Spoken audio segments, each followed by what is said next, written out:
Okay, here I am. Okay, I'm gonna try to share a game I'm playing just so that I can kind of have something for you to watch as I go through this kind of stuff. Trying it out. Hold on a second while I get it set up. So put this up.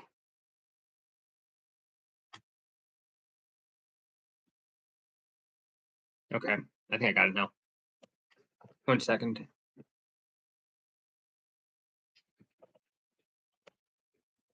Fuck.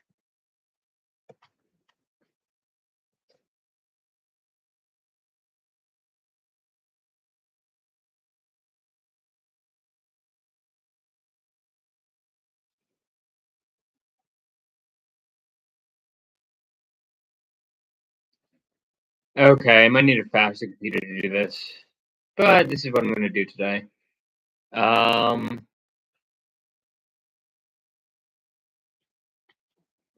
that's what he's doing. Okay, so the video might be weird today, but I need to get better at this. I probably need to do a Dion to get this to work, but we'll see.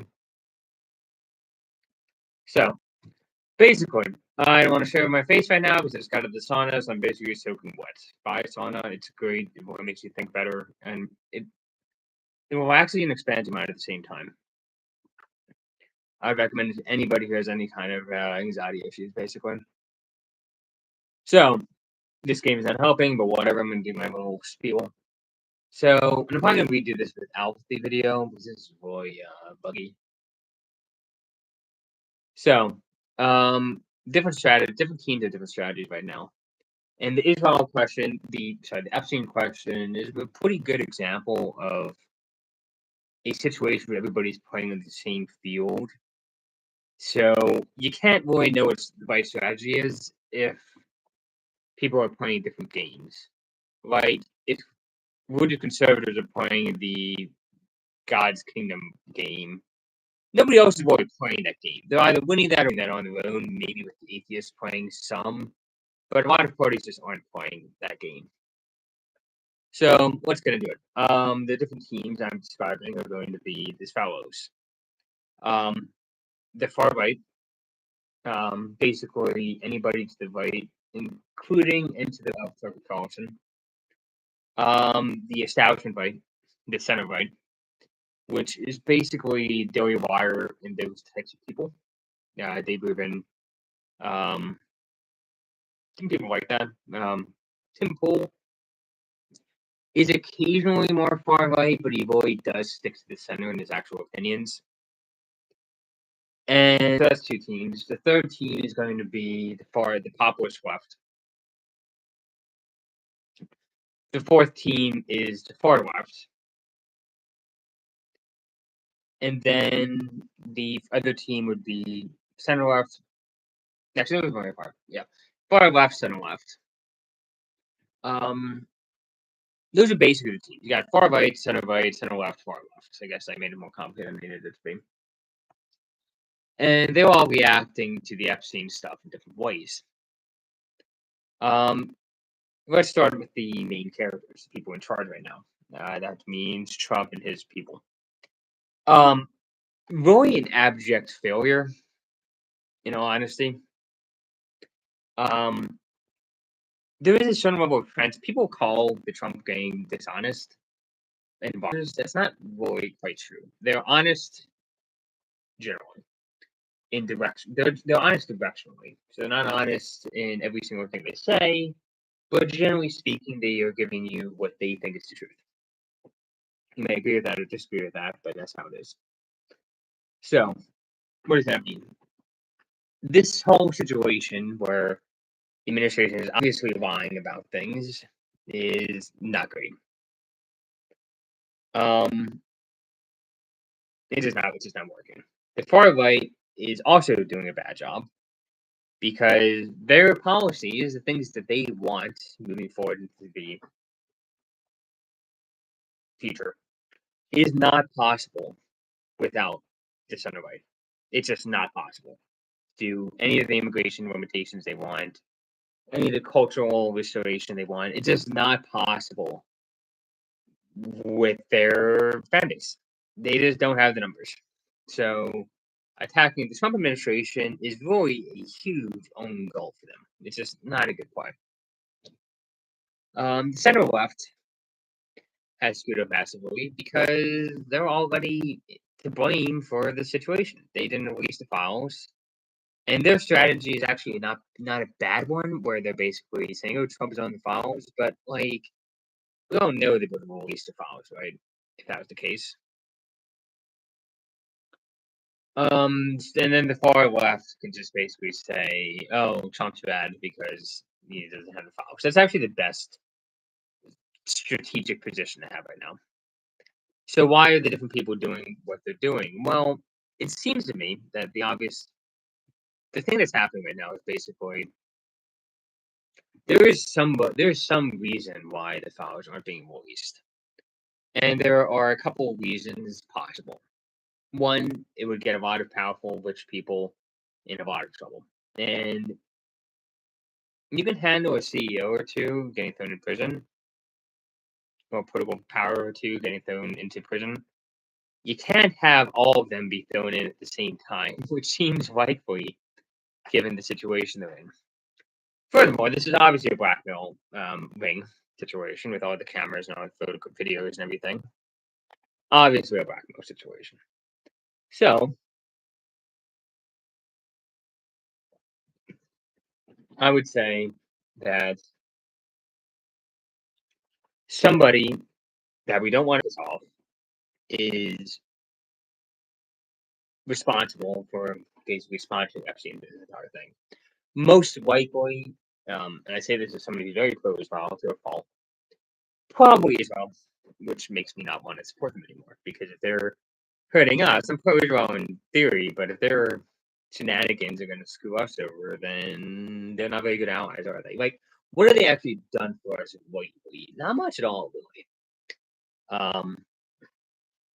They haven't done anything for us. Like, what have we gained as center-right conservatives from having Israel? We've lost a lot. So I like the country, nice people. Well, not nice, but like just good people. But it's not a good scenario. So why is Israel? Why did Israel do this blackmail operation? Before you say, "Oh, evil," no, they're kind of beyond the whole evil thing. To be honest, the answer is that Israel is surrounded on all sides by enemies. It's just or potential enemies, and the way they've been able to arbitrage survival is by having basically Western leadership support who are willing to sell them weapons and such over the past 70 years. And to do that, especially as the political sentiment of the publics have been going increasingly against Israel, you need leverage. How do you get leverage on politicians? Through blackmail. And they kind of had to do this whole strategy where they basically blackmailed everybody because they needed to. Because if you were just going based on the public sentiment outside of America, you would have zero support in a lot of different countries. There's a lot of reasons for that, some positive, some negative, but not going to get into those. But suffice it to say that Judaism is not particularly powerful in the world and hasn't been for a very, very long time. I know that because some of my ancestors are Jewish, so we switched sides. We switched sides as a family away from Judaism, probably for political reasons. My family knows how to survive. But anyway, that's why Israel was kind of forced. So you really get to see, okay, who has the right strategic mindset right now. I think this is the first big example I've seen of the Trump administration having a strategical failure that's not forced by media, academia, and whatever else.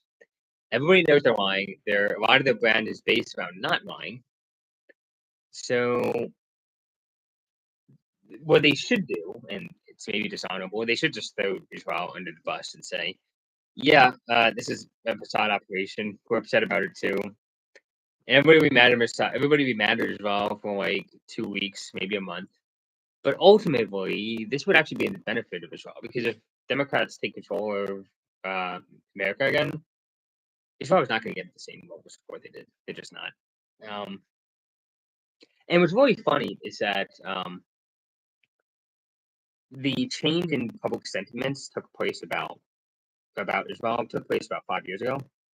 About the same time the Epstein files, about the same time Epstein died.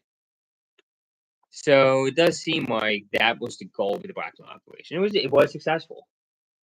Um, but yeah, Trump administration just needs to bite the bullet, release the files, and they will be budgeted within the month. I don't know quite why they haven't.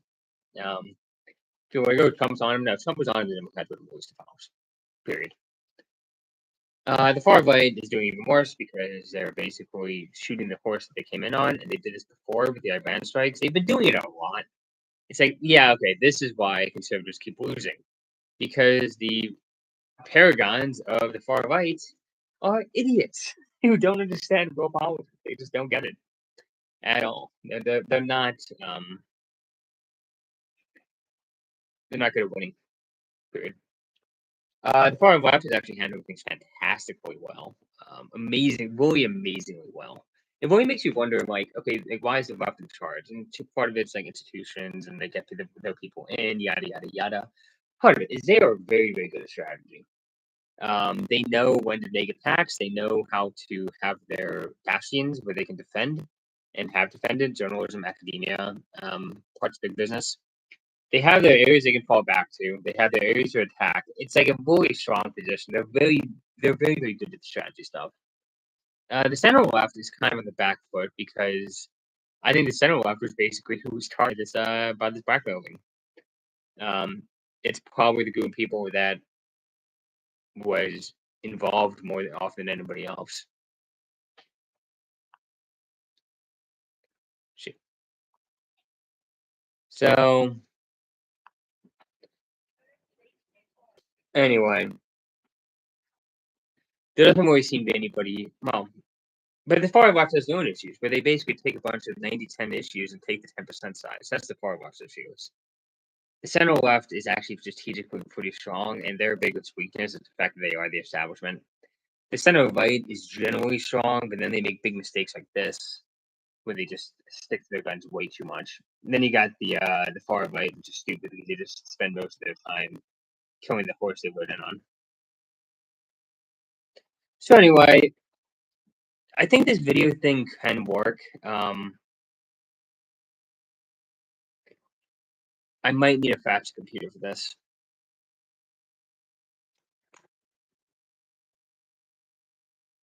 But anyway, it's an attempt, but I need to exit out of this.